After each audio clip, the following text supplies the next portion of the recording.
So one of the reasons that I jumped into this character, or the level of passion that I jumped into, is because in 1997 something happened. Someone was killed, and it was a killer that went on a criminal that went on a killing spree. He was he was on the list of the most wanted man for the FBI. He was living in Miami Beach, not hiding, and no one caught him. So that, for me, that is frustration. It's frustrating. For me, that is injustice. And and so for me, the most important thing was to be able to be a spokesperson for maybe the LGBT community and say, oh, open your eyes.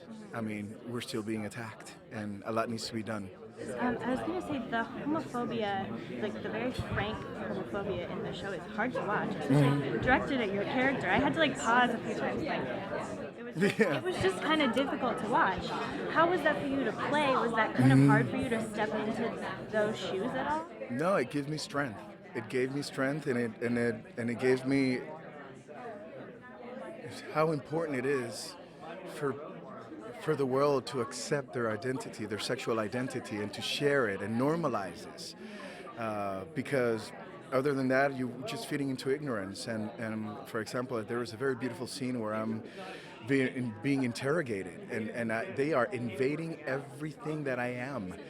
They're talking about me as Gianni's lover, bringing escorts, and for me, as an actor, was very beautiful to play, but it they just went deep into some locked up places that I had within that I needed to open up and read more about it and be open and be happy about the fact that I'm in front of the camera telling this story. Um, some way, somehow, we are normalizing my life with this story. Something that always fascinates me is people tend to forget, which is good for actors, because it makes us look a lot more interesting than we actually are. People forget actors act, Yeah. um, and that what you do for a living is be different people.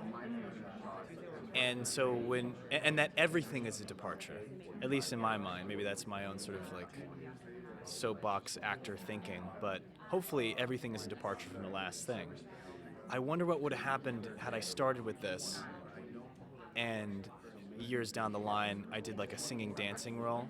People would be like, is it just so weird for you to be going from, I mean, you're like a dark, sinister kind of brooding guy. That's shit what you're known for, and going into this kind of happy singing thing, what's that like? And I go, it's inhabiting a character. I treat them with the same set of tools and the same weight.